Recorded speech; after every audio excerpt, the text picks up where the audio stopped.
Усім прывітанне, з вами по-ранейшаму Зміцер Лукашук, і мы працягваем абмяркоўваць падзеі ў Беларусі і за яе межамі. Просім прабачэння разам з маім госцем за невялічкую затрымку. У яго была сустрэча іншая, вынікі якой, ці можа быць тэмы, якія там абмяркоўваліся. Я думаю, што мой госць таксама распавядзе часам нашай размовы такім чынам, як і абяцалі. Вітайце, першы дарадца Святланы Ціхановскай, Франак Вячорка у нас у эфіры. Прывітанне, Франак. Добрый день. Франак, давай пачнем з самага такога значнага мерапрыемства, падзеі, якой бралі ўдзел і вы, і Святлана Ціхановская, і шэраг іншых прадстаўнікоў беларускіх дэмсілаў. Гэта канферэнцыя па бяспецы, якая была на выходныя у Мюнхене. Калі вы ад пачатку уже збіраліся ехаць туды і ведалі, што будзе выступ на такой адной з галоўных панеляў, якія ставіліся мэты, якія месседжы ад самага пачатку хацелі данесці? Нам важно было, каб еўрапейскі звяз прагаварыў тэму Беларусі, што Беларусь павінна быць выцягнутая з лапаў Расіі. Другое, каб прагучала ад украінцаў згадка Беларусі, і мы загадзя пра гэта размаўлялі. І трэцяе, наладзіць кантакты з амерыканскай адміністрацыяй, патлумачыць, што незалежная Беларусь, дэмакратычная Беларусь у інтарэсах Злучаных Штатаў. І я думаю, што ў прынцыпе гэтая задача выкананая. Беларусь гучала вельмі часта, і такога, напэўна, не было ніколі на Мюнхенскай канферэнцыі, каб там адзін Зеленскі 3 разы згадваў пра Беларусь у розных кантэкстах. Гэта нас вярнула на мапу, і гэта нас вярнула на парадак дня. Зараз такая драматычна неясная сітуацыя для ўсяго рэгіёна і, на жаль, для Украіны. І тут у вялікай ступені наш лёс будзе залежаць, безумоўна, ад рашэнняў мірных перамоваў, але ў нас ёсць шанец выцягнуць тэму Беларусі, каб яна таксама была неяк зафіксавана разам з Украінай як незалежная дзяржава. Таму што, ведаеце, ўжо за апошні год з'явілася такое адчуванне, што Беларусь проста не ўспрымаюць як незалежную дзяржаву. Ёсць там Ціхановская, якая змагаецца, а Беларусь ужо там з канцамі страчаная Пуціну. І таму нам неяк удалося гэта развярнуць. І я думаю, што зараз наступныя тыдні будуць вельмі значныя. Сёння Парыж, Саудаўская Аравія, а потым саміты G7, і там трэба будзе проста нашу вось гэтую ідэю пра Беларусь як частку Еўропы, суверэнную, незалежную, дэмакратычную працягваць весці. Я адразу, можа быць, просто по ходу, каб не адыходзіць далёка ад тэмы. Ты ўзгадаў Парыж. Гэта будуць сустрэча, на якую склікаў прэзідэнт Францыі Макрон прадстаўнікоў лідараў еўрапейскіх краінаў. Саудаўская Аравія, дзе плануюцца перамовы паміж ЗША і Расіяй наконт міра ва ўкраіне. Прычым тут якое тут месца Беларусі ўвогуле і дэмакратычных сіл тым болей? Ну, глядзіце, тут зараз для еўрапейскага звязу стаіць пытанне, як самім трапіць за стол перамоваў. Таму што пакуль што новая адміністрацыя ЗША не бачыць месца для еўразвязу. І для еўразвяза вельмі важны аргумент, што гэта перамовы не толькі пра Украіну, гэта перамовы пра ўвесь рэгіён, пра ўсе памежныя з еўрапейскім звязам краіны. І таму інтарэс еўрапейскага звязу быць прадстаўленым. І еўрапейскі звяз такім чынам абараняў бы у тым ліку інтарэсы Беларусі, нас з вамі, і Малдовы, і іншых дзяржаваў. Ці паўстане там на першым этапе, там зараз пакуль ідзе падрыхтоўка да перамоваў, в прынцыпе, перамоваў яшчэ няма, ёсць дыялог, пакуль што ўжо цяпер узнікае тэма Беларусі, гэта вельмі добра, і нам проста трэба зрабіць гэта стандартным такім пакетам, што не толькі Украіна, якая павінна перамагчы, і Расія павінна адтуль выйсці, але павінна быць зафіксаваная статус незалежны і дэмакратычны, магчыма, праз нейкі час для Беларусі.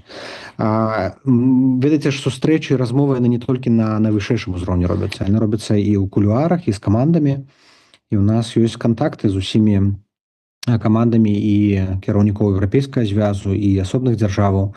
Ну і мы зараз выпрацоўваем. Гэтаксама і з амерыканскай адміністрацыяй. У прынцыпе, мы бачым, што вельмі ёсць прыязнае стаўленне да Беларусі, ёсць моцная падтрымка для дэмакратычных сіл і да Ціхановскай. сярод тых прадстаўнікоў рэспубліканскай партыі, які адказваюць за замежную палітыку. Просто зараз трэба неяк скіраваць гэта ў нейкія практычныя наступныя крокі. І калі ў кангрэсе у нас ужо ёсць нейкі план, нам ведаць, чого не хапае, нам не хапае свайго спецпасланніка ад ЗША па Беларусі. Як вось маюць, як ёсць прызначаны Трампам па Ўкраіне, па Расіі, і ад яго можна зразумець, прынамсі, якая пазіцыя ЗША. Я не кажу, што яна слушная і выгадная Ўкраіне абавязкова, але калі б такі чалавек з'явіўся, нам бы это вельмі спрасціла здачу. А як мы бачым, прэзідэнт Трамп, ён у прынцыпе вельмі актыўна прызначае спецпасланнікаў. Я думаю, што это была б наша першая задача для вось гэтага ангажавання са Злучанымі Штатамі. Мне цікава, ці давялося, вот ты сказаў про тое, з якімі ад пачатку ехалі месседжамі, што хацелі данесці, але потым дзень першы пачаўся з выступа прадстаўніка ЗША Вэнса, а потым быў выступ Зеленскага, да прыкладу. Ну, былі іншыя выступы, ці, паслухаўшы іх і тыя, што там прагучалі словы, давялося перапісваць свой выступ, ну, не свой выступ для Ціхановскай. Словы Вэнса якраз яны, я думаю, насцярожылі Лукашэнку, бо ён казаў у цэлым пра свабоду, пра вяртанне да свабодаў як асноўных каштоўнасцяў, на якіх ляжыць заходняя цывілізацыя, і казаў, што калі ты фальсіфікуеш там выбары і садзіш апанента ў турмы, то як ты себя можешь называць правителем? Я думаю, што дзесьці заплакаў адзін маленькі Лукашенко пасля такіх словаў. Таму я не думаю, што яны былі вельмі прыемныя еўрапейскім лідарам, але тым больш яны не былі вельмі прыемныя дыктатарам. І тут ўсё пытанне ў інтэрпрэтацыі. Вядома было, я б сказаў, што паралельна адбываліся 3 канферэнцыі. Адна канферэнцыя такая амерыканская, Мюнхенская канферэнцыя, адна еўрапейская Мюнхенская канферэнцыя і адна ўсе іншыя. І там былі вельмі розныя дыскусіі. І сказаць, што там цалкам памяняліся нашы наратывы, там ці нейкія пазіцыі, я не думаю. Мы не пачулі пра сябе, прынамсі, нічога таго, што мы б не прадказвалі ці не чакалі. Мы разумеем, што Беларусь пакуль што такая невядомая праблема для новай адміністрацыі ЗША, але ёсць цікавасць яе вырашаць, выпрацаваць нейкую палітыку. Мне вельмі спадабаліся сустрэчы з кангрэсменамі. Там новы кіраўнік камітэта па замежных справах, рэспубліканец, вайсковец з Флорыды. Ён вельмі так добра адчувае вось гэтую антыкамунізм. Такі вось зараз трэба падыходзіць, ведаеце, у такім стылі Рэйгана. Вось рэйганізм такі. Ён, напэўна, спрацаваў бы тлумачыць Беларусь як вот такі усхліп, атавізм лукашэнкаўскую Беларусь, халоднай вайны, такога камунізму недабітага. І яно тады будзе лепш рэзанаваць сярод заходніх палітыкаў. Таму што калі без гэтых гістарычных паралеляў, яно вельмі цяжка зразумець, што такое вось дыктатура Лукашэнкі, што такое рэпрэсіі.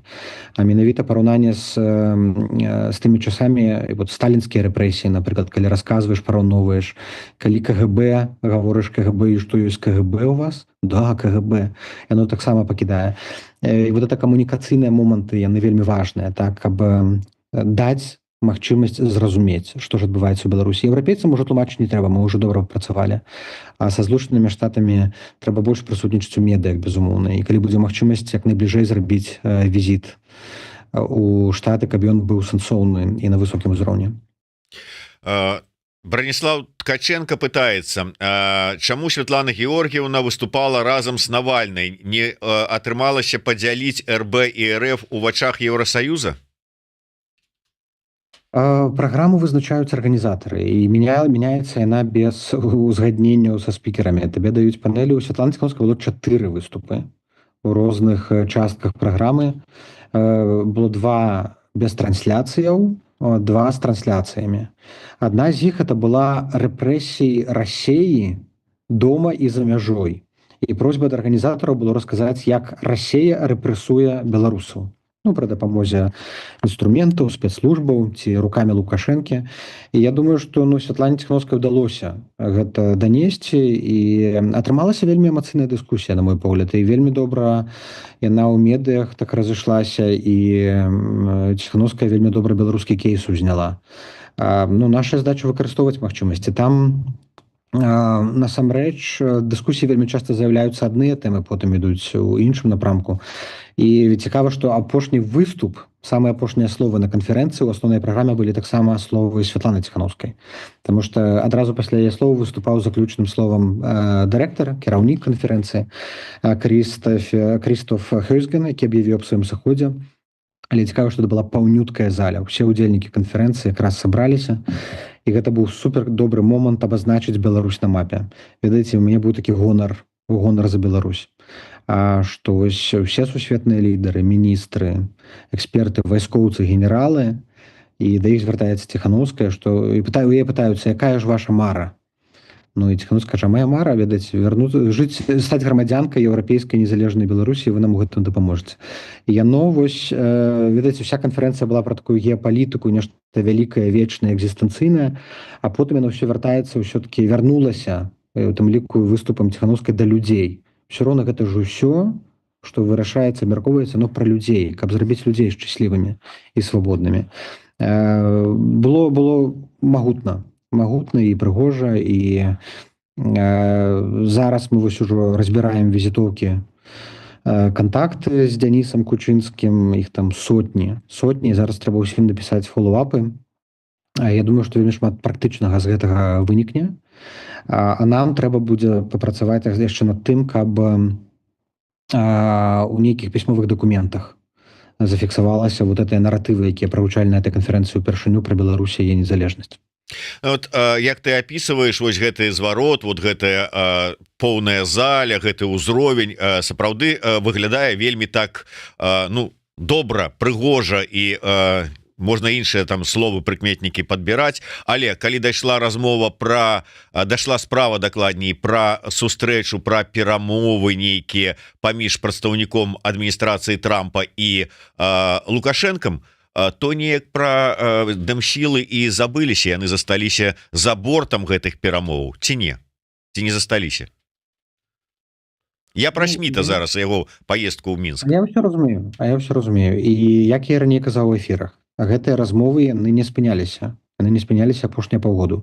І мы з вами пра гэта гаварылі, і я расказваю, што тыя кантакты працягваюцца, але канкрэтна пра вызваленне палітвязняў і пра спыненне рэпрэсіяў. Зараз ёсць нейкія зрухі. Вельмі шкада, што інфармацыя гэтая злілася ў прэсу, таму што сустрэчы меліся быць непублічныя, закрытыя. І зараз, каб гэта не нашкодзіла ўсёй гэтай справе. Мы не гаворым пра нейкія здзелкі, лепш не ўжываць тае слова. Ідзе гаворка пра заканамернае дзеянне. Калі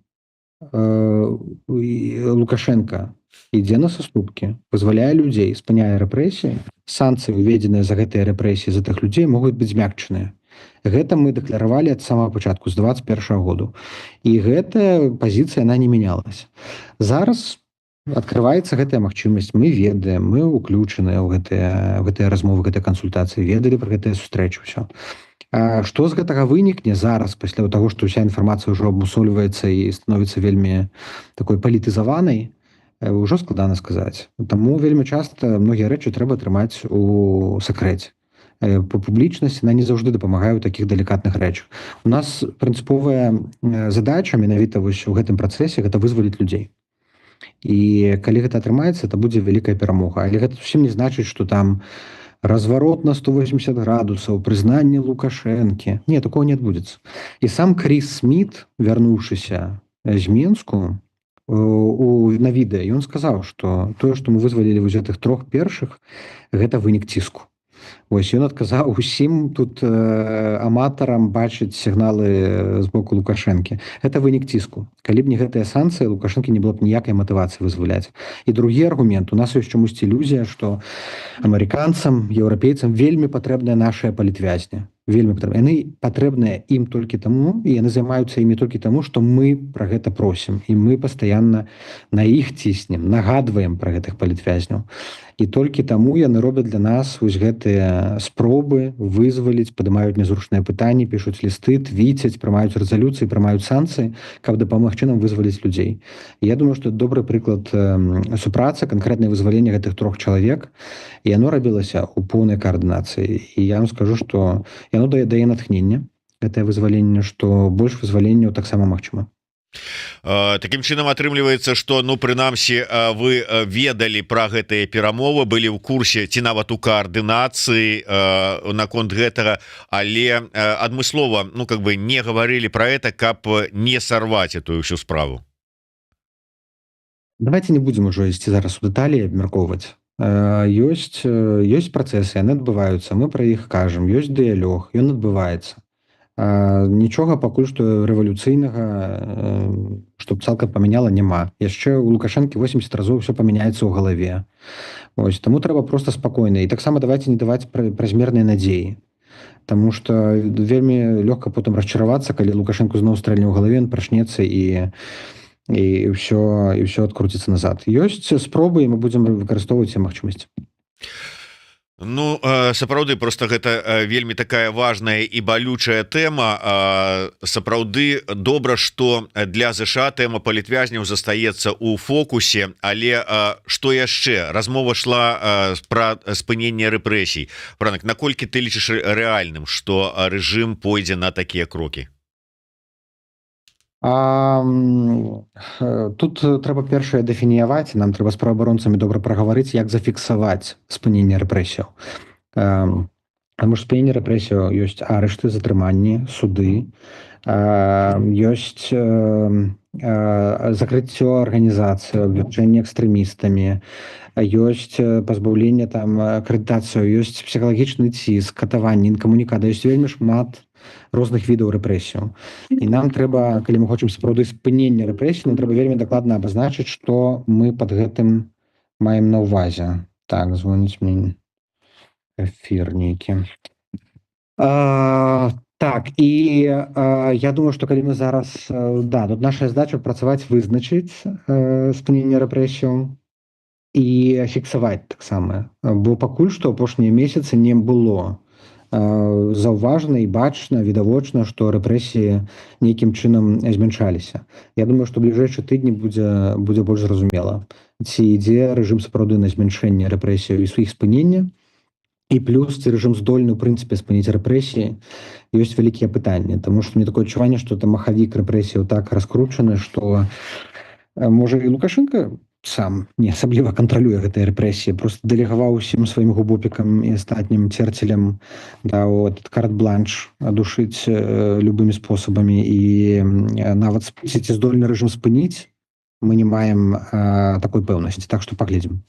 Все ж таки троху дзіўна выглядала. Ну можа мы просто не ведалі ўсёй інфармацыі, але с аднаго боку з'явілася інфармацыя ад Сміта про тое, што вось гэтыя перамовы с Лукашэнкам ідуць, што ідзе размова пра вызваленне, як там казалі, вялікай колькасці палітвязняў с аднаго боку, з другого боку выступае Ціхановская і зноў кажа пра неабходнасць ціску, пра санкцыйны ціск і гэтак далей. І так такое было ўражанне, яна не ў курсе і не расказалі пра вот гэтыя перамовы, пра словы Сміта, што можа быть трэба было памяняць рыторыку.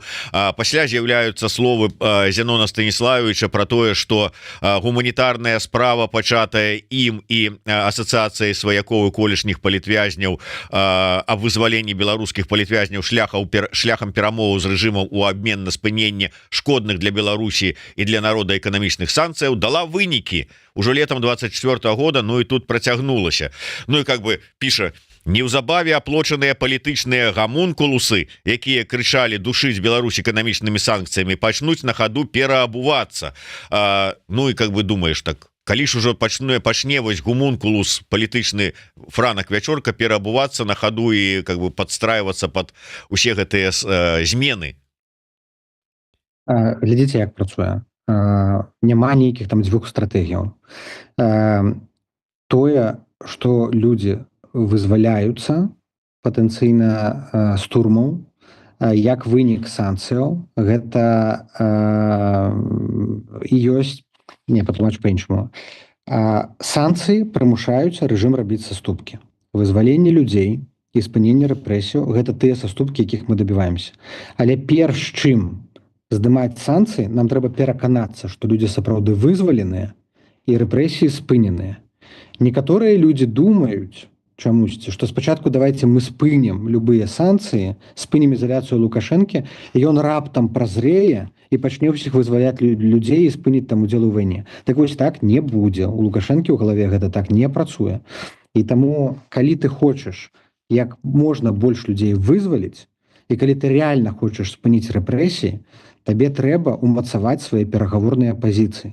А санкцыі – гэта перагаворныя пазіцыі. Санкцыі працуюць. Лукашэнку ад іх баліць. Мы ўсе ў гэтым пераканаліся.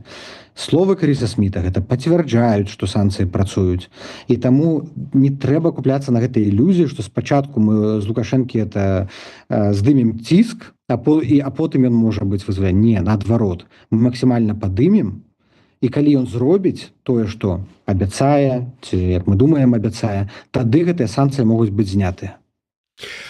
Сотні візітовак, якія вы атрымалі падчас сустрэч там у Мюнхене. Я нават не буду стаміўся пералічваць у там канале, які там вядзе прэс-служба офіса, і з пералікам усіх тых людзей, з якімі былі сустрэчы, вельмі шмат. Але я уже чытаў такія, ну конечно, злавілі там дзе-нибудь там на кухне, у буфеце, каля прыбіральні, зрабілі хуценька здымачак і ўжо расказваюць, што гэта нібыта была там ледзь не афіцыйная сустрэча. Як усё ж таки адбываецца такія сустрэчы, перамовы, і ці сапраўды там ну как бы была пэўная колькасць таких, ну просто выпадковых сустрэч, пацісканняў рукі, там абмена візітоўкамі, ну і не больш за тое, а былі пададзеныя як нейкія важныя сустрэчы?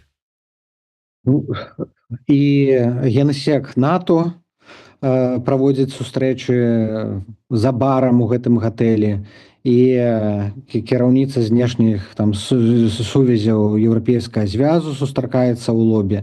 Гэта такі фармат канферэнцыі. Сустрэчы на нагах, таму што людзей шмат. Там болей за 50 лідараў было замежных. 50, Дзеніс Кучынскі тут побольш сядзіць. Хай далучаецца, калі што.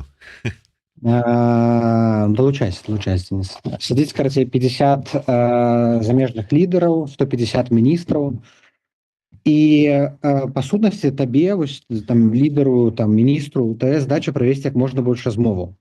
І вельмі цесная прастора, і у цябе ёсць магчымасць за кароткі час правесці як можна больш сустрэчаў.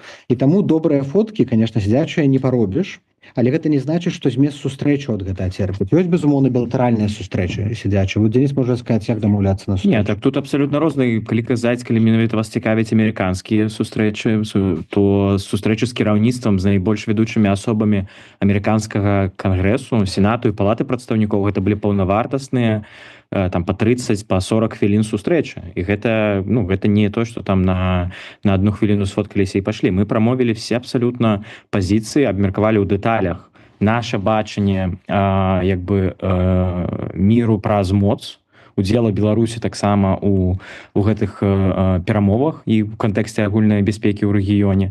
Ну і таксама пытанне беларускіх палітвязняў, вось тое, што вы да гэтага размаўлялі. Таму і сустрэча з Келагам таксама гэта не было проста павітацца і сысці. Это была нармальная, добрая размова падчас таксама з міністрам замежных спраў Польшы. Але большасць проста трэба пабываць адзін раз на Мюнхене, каб зразумець, як там все адбываецца. Большасць сустрэчаў сапраўды яны не за сталом. Яны адбываюцца там у гэтым гатэлі, яны адбываюцца, як Франак сказаў, і за барам, і на нагах, і на прыступках. Это, ну, это такі досыць невялікі гатэль, у якім збіраецца. Гэты год быў гістарычны, сколькі там людзей не было, напэўна, за ўсе часы, я думаю, у Мюнхене. Таму гэта абсалютна нармальны, і для гэтага і зроблена гэта канферэнцыя. У гэтым ёсць такі цымус, што ёсць магчымасць нефармальных размоваў і што ёсць магчымасць вот таких правядзення менавіта такіх сустрэч. Таму зразумела, для тых, хто там не бывае, не разумее, як это адбываецца, это можа выглядаць іначай, але мы бачым, што ж важна, это тое, што там пра 100 візітовак казалі, што адбываецца пасля. Мы ж з камандай Келага і з іншымі у нас ёсць, ну, прямыя кантакты, стасункі, мы працягваем далей эту камунікацыю. это не то, что мы павіталіся і сышлі. Ну, ось Франак сказаў, Дзяніс, про тое, што вельмі важна зараз па гарачых слядах, так бы мовіць, арганізаваць на добрым узроўні візіт у ЗША. Наколькі гэта магчыма? Наколькі ўсё ж таки новая адміністрацыя, да, яна показала, зараз праявіла цікавасць да Беларусі, але з пункту гледжання, відаць, спробы адцягнуць Лукашенку ад Москвы, вот з пункту гледжання рэгіянальнай нейкай бяспекі. Але цікавасць дадым сіл, наколькі гэта распаўсюджваецца? Мы працуем над арганізацыяй візіту абранай прэзідэнткі Ціханаўскай ў Вашынгтон. Я думаю, што мы пачнем акурат з Сената і Кангрэса. Падчас гэтых перамоў мы абмяркоўвалі магчымыя слуханні ў некаторых з камітэтаў, як у ніжняй палаце, так і ў Сенаце. Зараз все яшчэ таксама трэба адзначыць, гэта, напэўна, зараз, можа, там 28-й дзень ці там 29-й дзень адміністрацыі Трампа, яна яшчэ фармуецца. У Вашынгтоне адбываецца досыць шмат рухаў. І я думаю, што цягам весны гэта было б рэалістычна. На якім узроўні, з кім і як, гэта будзе вырашацца цягам самога працэсу, але калі атрымаецца зрабіць такія слуханні, гэта адзін з найлепшых варыянтаў. Ён паказвае, зрэшты, як мы раней працавалі з Амерыкай, з США, з эстэблішментам. Калі ёсць падтрымка як у Сенаце, так і ў Кангрэсе, гэта таксама будзе мець вялікі ўплыў на саму адміністрацыю. Мы можам пералічаць асобаў з Сенату, якія вельмі блізка камунікуюць і супрацоўнічаюць наўпрост з прэзідэнтам Трампам, з ягонай камандай. Можем паглядзець на тыя прызначэнні, які ён зрабіў, у прыватнасці дарадцу па нацыянальнай бяспеке, які якраз з Кангрэса прыйшоў, ці сенатара Рубіо, які стаў дзяржсакратаром. То бок сапраўды гэты трэк сенатаўскі мы працягнем і ў бліжэйшым часе будзем арыентавацца на весну, паглядзім, як будуць разгортвацца падзеі. Але, безумоўна, такі візіт будзе патрэбным. Справа ў тым, што і рэч у тым, што не толькі мы думаем пра такі візіт, шмат хто хоча яго такі візіты здзейсніць. Таму тут важна паказаць прыярытэтнасць, і то, што мы казалі, это пра тое, што Беларусь з'яўляецца сапраўды не толькі праблемай, але і магчымасцю, сапраўднай магчымасцю. Вось гэты мір праз сілу, мір праз моц, Беларусь яго вельмі ясна і канкрэтна ўпісваецца. Калі это зрабіць правільны фокус і умацаваць еўрапейскую бяспеку. Франак, Матахары пішам: сёння ўлада адчыніла новую справу на Байсол за экстрэмісцкую дзейнасць аж па 6 артыкулах. Рэжым не спыняецца. Ну і вось сапраўды здавалася б, ужо калі пачаліся колькі месяцаў таму гэтыя такія таемныя там ці сакрэтныя ці не публічныя перамовы паміж Вашынгтонам і Мінскам, здавалася б, і калі ёсць ужо пэўныя дасягнулі пэўных там паразуменняў і дамоўленасцяў, здавалася б, Мінску трэба сцішыць было б вось гэтыя свае рэакцыйныя праявы і праявы з рэпрэсій.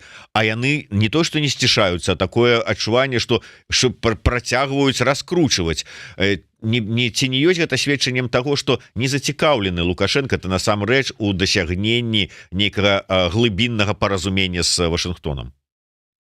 Ну, у гэтым жа ёсць увесь Лукашенко. Слова даў, слова забраў назад. І таму даверу да яго асабліва няма. Але зараз добры час паглядзець, як рэпрэсіі будуць развівацца. А у Лукашенко ёсць добры шанец паказаць, што з ім, у прынцыпе, мае сэнс мець справу.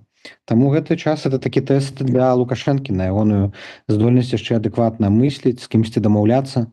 Таму што амерыканцы ж таксама фіксуюць усё, што адбываецца. І калі ён сваё слова адразу на самым пачатку не трымае, калі невядома там якое слово там ён даваў, як это Прокоп'еў казаў, пасылае сігналы сярэднімі пальцамі абедзвюх рук. Вось, таму зараз добры час фіксаваць вось гэта, і зноў жа вялікая задача для праваабаронцаў зараз. Фіксаваць, што адбываецца, і паведамляць пра гэта. Пра ўсе рэпрэсіі, пагрозы, арышты, затрыманні, каб тыя, хто маюць дыялог, каб мы маглі тым, хто трымае там дыялог, нашым пасярэднікам, сябрам паведаміць пра тое, што ён слова не атрымае, альбо нейкія дамоўленасці не стрымліваюцца. Але давайте так, але яшчэ мы рана там рабіць высновы, яшчэ гэта такі працэс. Можа ён яшчэ пэўны час патрываць, ніякіх там сделак яшчэ нікім не падпісана, і Дай Боже, каб з гэтага атрымалася і выйшлі людзей з турмаў. Можа быць, трэба трошки эту тэму, тут я б прапанаваў неяк нават яе цішэй абмяркоўваць, да, каб не нашкодзіць. Добра, ну мы ж тут вот паміж сабой фактычна тут па-сяброўску што дваіх засталіся, так уже можна. Ну да, Кучынскі не чуе, уже можна і пагаварыць. Франак, і ўсё ж такі мы уже казалі, што шмат вельмі сустрэч быў шэраг вельмі знакавых сустрэч, але што новага, што вот можа быць, якія накірункі, якія там, я не ведаю, там знаёмствы нечаканыя, новыя ці даўно чаканыя, да гэтага часу не атрымлівалася іх зладзіць, зараз адбыліся. Ну, Верховны камісар ААН па правах чалавека такую новую паперу перадалі крокі таксама па вызваленні палітвязняў, спынення інкамунікаду, доступу да турмаў. Праз месяц прэзентацыя дакладу групы незалежных экспертаў, дзе фіксуецца ў загалоўку, што мелі месца злачынствы супраць чалавечнасці, і таксама думалі пра прэзентацыю гэта дакладу, ну як гэта асвяціць, у тым ліку сярод беларусаў міжнароднай супольнасці. Добрыя сустрэчы з шэрагам міністраў, ну з румынамі ёсць дамоўленасці таксама і па трэнінгах, і па дапамозе ветэранам, і па дапамозе дзецям, рэабілітацыі. Мы ўжо раней праводзілі групы дзяцей на рэабілітацыю, але праграму хочам працягнуць зараз. Ну это дзеці палітвязняў рэпрэсаваных. Вельмі цікавыя сустрэчы з прэзідэнткай Грузіі. Яна, вядома, такая змагарка, смелая барацьбітка, здавацца не збіраецца, будзе працягваць барацьбу, і грузіны яе падтрымліваюць, якія на пратэстах, ну вельмі натхняльная.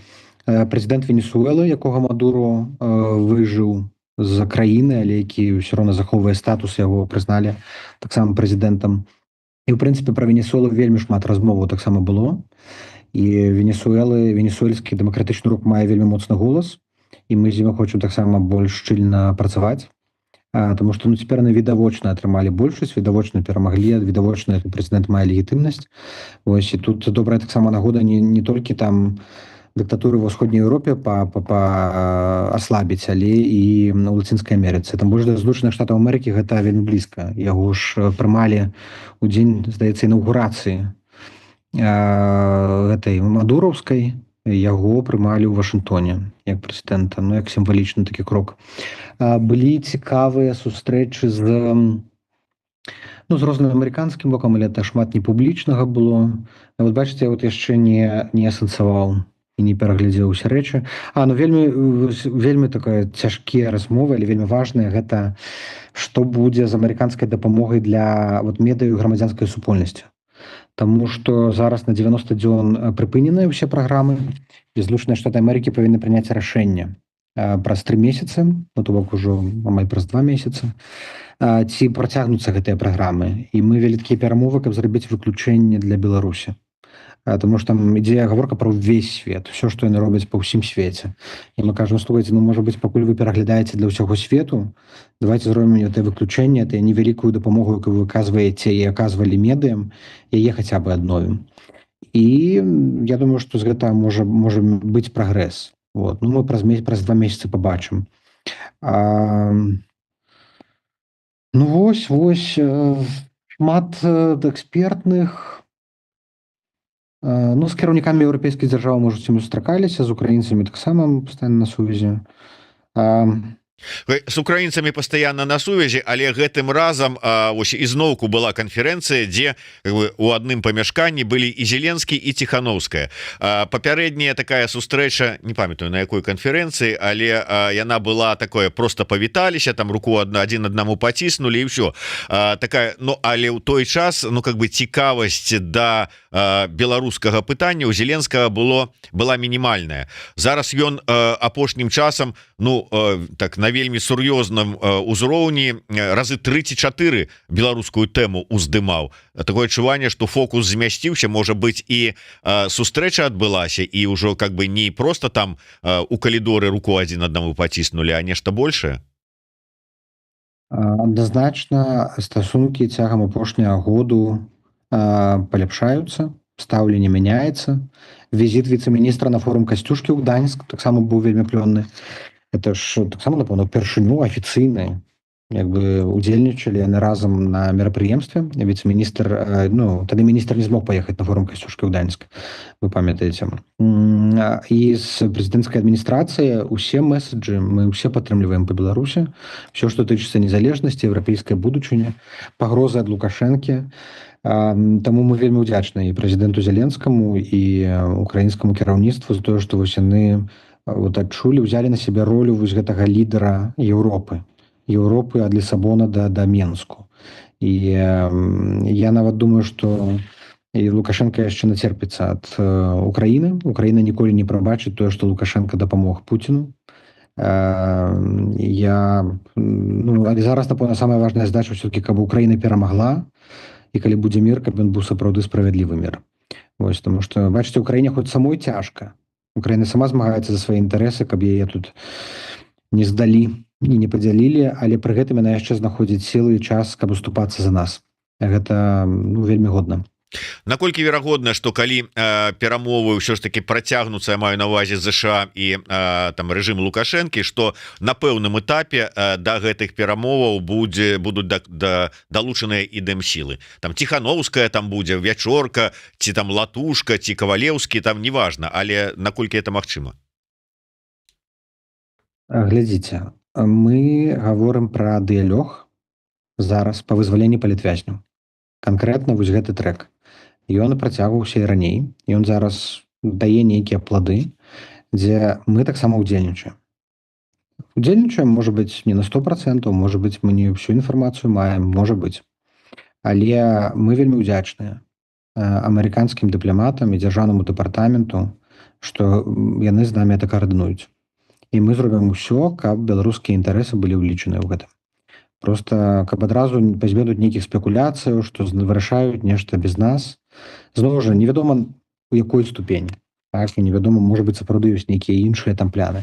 Але пакуль што мы ні разу не адчулі, што нас нехта спрабуе там развесці, ці падмануць, ці нешта без нас вырашыць, і мы гэта вельмі цэнім. Гэта адносіны. Адносіны з Злучанымі Штатамі з новай адміністрацыі пачынаюцца з пазітыву. І вось гэтае вызваленне траіх, гэта быў прыклад менавіта вось да доўга дыялогу. Так што тьфу-тьфу-тьфу, все пакуль рухаецца ў добрым кірунку. Тут самае важнае, каб сітуацыя ў цэлым для рэгіёну яна не запсавалася. Калі вось ва ўсім гэтым хаосе геапалітычным, які адбываецца, нам удасся там выцягнуць людзей, спыніць рэпрэсіі і дабіцца нейкіх там гарантыяў зменаў для Беларусі яе статусу, гэта будзе вялікая перамога беларускага народа.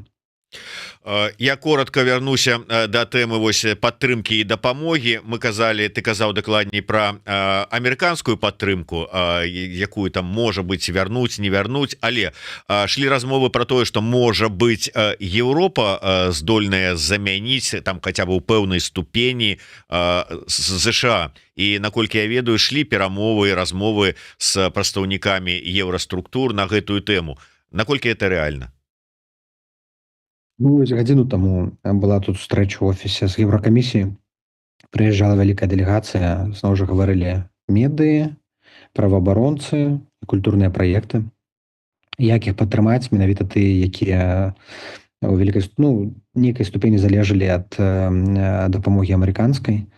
Гэта не так проста, гэта складана, і самае важнае, ёсць пэўная бюракратыя, як гэта зрабіць. І плюс еўрапейскі звяз зараз атрымлівае тысячы такіх запытаў з усяго свету, каму была скарочаная дапамога, і ўсе просяць выручыць на гэтым фоне менавіта іх. І зараз трэба так расставіць прыярытэты, што найбольш важнае для беларусаў і Беларусі у гэты такі крытычны момант. І самае горшае, што мы не разумеем, ці гэтая амерыканская дапамога яна будзе адноўленая праз 90 дзён і будзе зробленае выключэнне для Беларусі, ці ўсё-такі тая замарозка, яна застанецца. І ў такой сітуацыі таксама вельмі цяжка планаваць. Але мы тут вельмі ўдзячныя, дарэчы, арганізацыям беларускай медыа супольнасці, якія інфармацыю ўсю сабралі, падабралі, арганізацыям грамадзянскай супольнасці, культурных ініцыятываў, якія там сабралі ўсю аналітыку, ўсю інфармацыю, дзе там крытычная сітуацыя, якім чынам. І, здаецца, па праваабаронцах сітуацыя больш-менш выглядае добра, па праваабарончай лініі, ну як добра, нармальна. Але вось менавіта медыі тут пакуль складана, але ўсё будзе вырашацца, ўсё вырашаць, просто трэба спакойна кожны дзень вырашаць, працаваць, рабіць, вось, без панікі. Зараз такі перыяд, які трэба перажыць.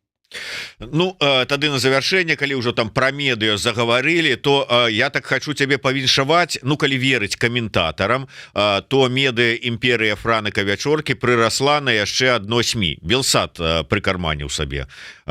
Як так сталася і што далей чакаць? Вот наколькі вот абвінавачванні у тым, што офіс жорстка не там не паставіў нейкія умовы, нешта не давёў польскаму боку у адстойванні Белсата, яны маюць пад сабой аснаванні. Ну я ўжо выказаўся на гэтую тэму, выказаўся і не хочу больш каментаваць, у тым ліку з беларускай асацыяцыяй журналістаў размаўляў, і яны прасілі просто не каментаваць, каб гэтыя канфлікты нейкія ўнутраныя яны вырашаліся ў гэтай супольнасці ў першую чаргу. Наша задача была дапамагчы захаваць Белсат, таму што была пагроза над Белсатам, пагроза ягонай ці скарачэння, ці ліквідацыі, ну была яна, сапраўды былі такія думкі.